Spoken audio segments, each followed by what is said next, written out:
panibagong araw, panibagong vlog. Content natin mga idol. Dumating na yung ating inihintay na body mga idol, yung sasakyan namin asimbolin mga idol. Lalagyan namin ng double deck siya mga idol para kargahan ng mga motor mga idol. Kaya pakita ko sa inyo mga idol sa ating pag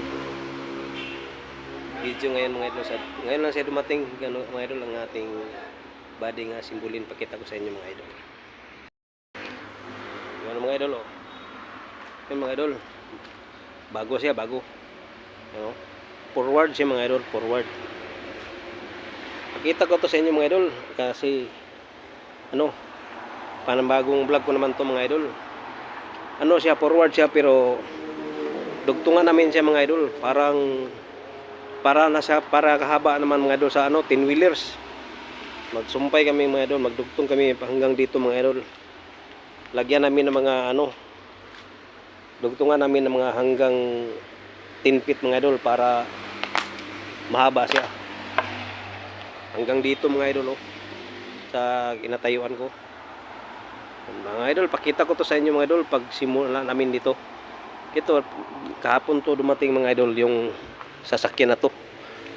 Forward siya mga idol, forward, pero siya pag assemble na namin namin para ang 10 wheelers na yung haba niya. Kaya itong gulong na to lipat to mga idol, ilipat tong gulong mga idol. Dito na to na malagay ang mga gulong mga idol kasi dugtungan pa namin yan dyan mga hanggang 7 feet yung aming dagdag dyan. Kaya abang mga idol sa gaganapan namin dito sa aking mga manonood nga mga kaibigan ko. Sana huwag kayo magsawa sa pag tingin-tingin sa aking vlog mga idol. Siya mga idol, double deck to mga idol, double deck, dalawang andana mga idol yung aming gawin nga dito na badihan namin double deck. Makita ito nyo mga idol sa pagsimula namin ito at saka pagtapos. Sana masubaybayan ninyo mga idol sa paggawa namin dito ang sasakyan na ito mga idol. Forward lang siya pero parang haba na siya ng 10 wheelers dugtungan namin, pahabaan namin. So, abang-abang mga idol sa sunod nating mga upload dito mga idol, itong sasakyan na ito mga idol. Pakita ko to sa inyo ang pagsimula ngayon, pag dumating niya hanggang sa pagtapos namin dito. Tingnan nyo mga idol ganong mga kagandahan nitong sasakyan na ito mga idol. Siya, double deck siya mga idol ang aming gagawin dito. So abang-abang mga idol sa sunod nating mga video dyan. Sana huwag kayong magsawa sa aking mga followers, mga bagong kaibigan ko. Sana ingat kayo palagi sa inyong mga araw-araw na mga content dyan, mga ganagawa sa mga idol ko, sa mga team kabady. Shout out sa mga idol kong kasamahan kong team kabady. Shout out kay Idol Gimaras, kay Papa Rams, at saka idol ko si Chong Luis at Jumper Sniper, at saka Idol King Dax. Ingat palagi sa content natin mga idol at sana ingat palagi. Yun, abang-abang mga idol sa sunod nating video dyan.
Abang-abang mga idol. Gano'n natin yung video.